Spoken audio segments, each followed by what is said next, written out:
Hello guys, आज मैं discuss करने वाला हूँ। आज जो 20 अक्टूबर 2024 को बि बिहार विधान परिषद एएसओ का जो एग्ज़ाम हुआ है, उसका क्वेश्चन। तो पहला क्वेश्चन था, आरंभिक वैदिक साहित्य में सर्वाधिक वर्णित नदी कौन-सी है? तो इसका आंसर क्या हो जाएगा? सरस्वती नदी। ठीक है। फिर है, निम्नलिखित में से कौन गुप्त काल में अपनी आयुर्विज्ञान विषयक रचना के लिए जाना जाता था? ठीक है। तो इसका आंसर सुश्रुत। तीसरा क्वेश्चन है, प्राचीन भारत में निम्नलिखित में से कौन सी एक लिपि दाईं ओर से बाईं ओर लिखी जाती थी? तो इसका आंसर खरोष्ठी। निम्नलिखित में से किस एक राज्य देश में अशोक के व्यक्तिगत नाम का उल्लेख मिलता है? तो ये हो जाएगा मस्की।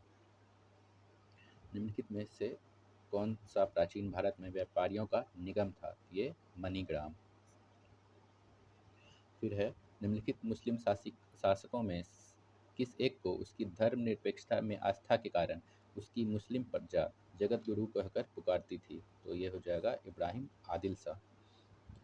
सातवां क्वेश्चन है, चंगेज खां के अधीन मंगोलों ने भारत पर आक्रमण किया था। ठीक है। तो उस वक्त किसका शासनकाल था? तो ये इल्तुतमिश के शासनकाल में। नेक्स्ट हम देखेंगे, प्रसिद्ध विजय विट्ठल मंदिर जिसके 56 तक्षित स्तंभ संगीतमय स्वर निकालते हैं, कहाँ अवस्थित है? तो इसका आंसर हो जाएगा हम्पी। नेक्स्ट है, किस मुगल सम्राट के काल में इंग्लिश ईस्ट इंडिया कंपनी ने भारत में अपना सर्वप्रथम कारखाना स्थापित किया? तो ये जहांगीर। अगर सवाल कभी ये रहेगा कि ईस्ट इंडिया कंपनी किसके शासनकाल में बना था, तो वो अकबर हो जाएगा। बट ये फैक्ट्री पूछ रहा था जहांगीर। मध्यकालीन गुजरात के इनमें से किस एक शासक ने दीव को पुर्तगालियों को सुपुर्द कर दिया? तो ये था बहादुर शाह। नेक्स्ट है, ठगों के दमन में निम्नलिखित में से कौन संबंध है? तो ये कैप्टन स्लीमैन की सहायता से। ठीक है। फिर है, निम्नलिखित अंग्रेजों में से कौन सा जिसने सर्वप्रथम भगवत गीता का अंग्रेजी में अनुवाद किया? तो चार्ल्स विल्किंसन। नेक्स्ट देखेंगे, भारत में भारतीयों द्वारा 1881 ईस्वी में स्थापित हुआ तथा उनके प्रबंध में चलने वाला सीमित देयता का प्रथम बैंक था। तो ये कौन हो जाएगा? Awadh commercial bank. नेक्स्ट, निम्नलिखित में से कौन सा एक क्षेत्र 1857 ईस्वी के विद्रोह से प्रभावित नहीं था? तो ये तो सभी जानते हैं, चित्तौर।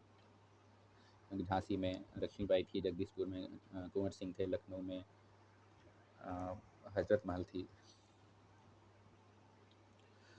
निम्नलिखित में से किसने वर्नाक्युलर प्रेस एक्ट निरस्त किया था? तो रिपन, जिन्होंने 1881 में निरस्त किया था। 1878 में आया था और 81 में रिपन ने निरस्त कर दिया था। उसके बाद है, विली विली क्या है? विली विली है एक क्या? तो इसका आंसर हो जाएगा उत्तर पश्चिमी ऑस्ट्रेलिया का उष्णकटिबंधीय चक्रवात। उत्तर पश्चिम ऑस्ट्रेलिया का उष्णकटिबंधीय चक्रवात। नेक्स्ट हम देखेंगे, निम्नलिखित में से कौन सा महाद्वीप संसार में सर्वाधिक माध्य ऊंचाई वाला है? तो ये अंटार्कटिका। फिर है, बैरोमीटर पठन में अचानक गिरावट हो जाने से निम्नलिखित में से कौन सी एक मौसम दशा इंगित होती है? ये तूफानी मौसम। अगला है, क्वार्टजाइट कायंत्रित होता है किससे? तो ये बलुआ पत्थर से।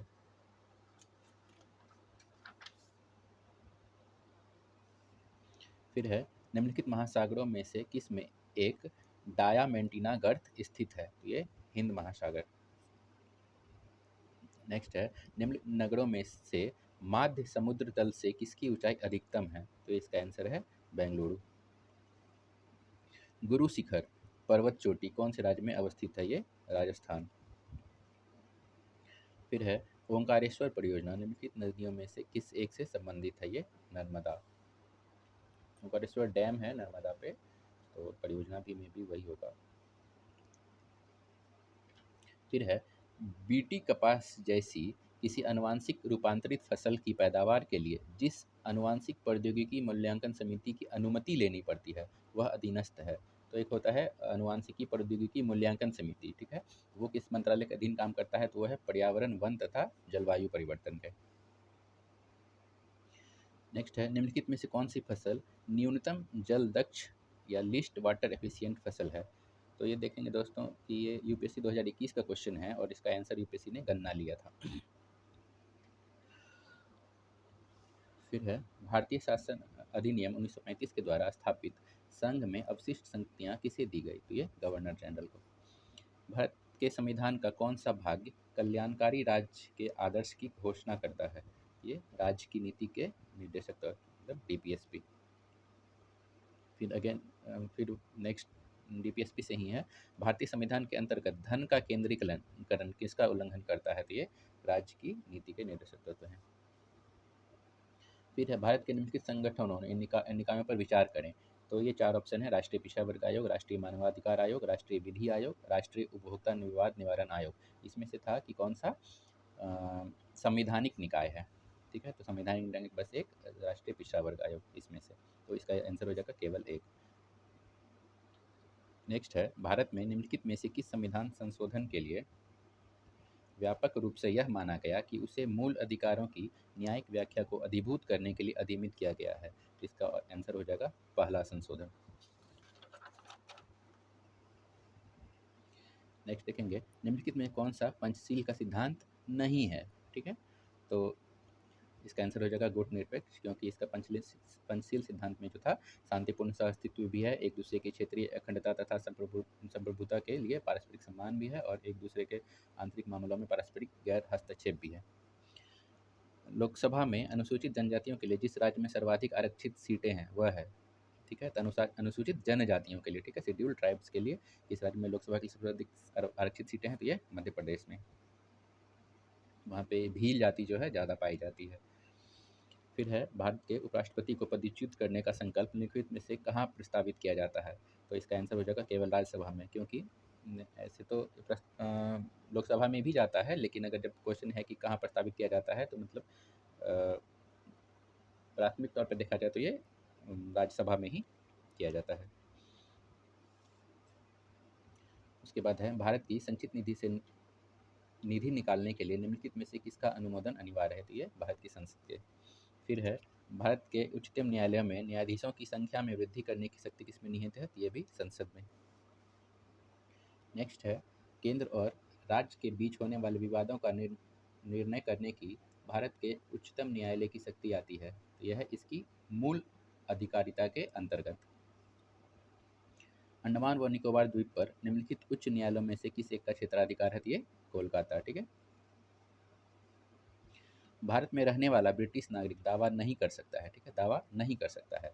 तो वह जो है विधि के समक्ष समता के अधिकार का दावा कर सकता है, जीवन और व्यक्तिगत स्वतंत्रता की सुरक्षा के अधिकार का दावा कर सकता है, और धर्म की स्वतंत्रता के अधिकार का दावा कर सकता है, लेकिन व्यापार और व्यवसाय की स्वतंत्रता के अधिकार का दावा नहीं कर सकता है, ठीक है। फिर है, निम्नलिखित में से किस एक को डॉक्टर बी आर अम्बेडकर द्वारा संविधान की आत्मा कहा गया है? तो बी आर अम्बेडकर ने किसे आत्मा कहा? तो संवैधानिक उपचार का अधिकार को।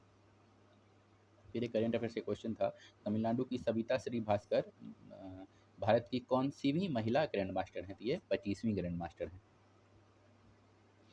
और है, ऑप्टिकल फाइबर प्रकाश तंतु जिस सिद्धांत पर काम करता है वह है पूर्ण आंतरिक परावर्तन। नेक्स्ट है, पानी में हवा का बुलबुला वैसे ही काम करेगा जैसे, मतलब पानी का बुलबुला किसके तरह काम करता है? तो ये अवतल लेंस के। फिर है, जब किसी दर्पण को कोण थीटा से घूर्णित किया जाए तो परावर्तित किरण का घूर्णन कितना होगा? तो ये जो हो जाएगा 2 थीटा हो जाएगा, मतलब डबल हो जाएगा, ठीक है। किसी भी अगर 60 डिग्री है तो 120 डिग्री हो जाएगा।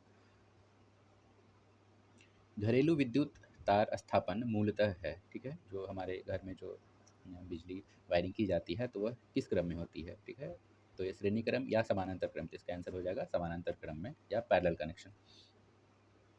नेक्स्ट है, दूरदर्शन प्रसारण में श्रव्य संकेतों का प्रेषण करने के लिए प्रयुक्त तकनीक है, वो है आवृत्ति मॉड्यूलन, या इसको फ्रीक्वेंसी मॉड्यूलेशन कहते हैं। नेक्स्ट है, एक रेडियो एक्टिव पदार्थ की अर्ध आयु 4 महीने है, इस पदार्थ के 3/4 का क्षय होने में कितना समय लगेगा? तो इसका आंसर हो जाएगा 8 महीने, ठीक है। नेक्स्ट है, निम्नलिखित प्रकार किस प्रकार के कांचों में कौन सा एक परावैंगनी किरणों का विच्छेदन कर सकता है? तो इसका आंसर है क्रूक्स कांच। नेक्स्ट है, हाइड्रोजन ईंधन सेल वाले वाहन रेचन के रूप में क्या निर्मित करते हैं? रेचन मतलब एग्जॉस्ट के रूप में, कि लास्ट फाइनली उसका जो क्या निकलता है, जैसे डीजल वगैरह चलता है तो उसका धुआं निकलता है, तो इससे क्या निकलता है? तो ये है H2O। फिर है निम्नलिखित में से कौन सा एक मिश्रित उर्वरक है, तो ये एनपीके हो जाएगा, क्योंकि एनपीके हो जाएगा नाइट्रोजन, फास्फोरस और पोटेशियम। फिर है हेलोजन में सबसे अभिक्रियाशील कौन सी है, तो ये फ्लोरीन हो जाएगा इसका आंसर। निम्नलिखित में से कौन सा एक रूपांतरित स्तंभ है, तो ये इसका आलू हो जाएगा। निम्नलिखित में से कौन से एक कवकों और उच्चतर पादपों की जड़ों के बीच उपयोगी सहचर है, तो ये इसका आंसर कवक हो जाएगा। ठीक है, जब कवकों और उच्चतर पादपों की जड़ों के बीच पूछेगा तो ये कवक हो जाएगा। ठीक है,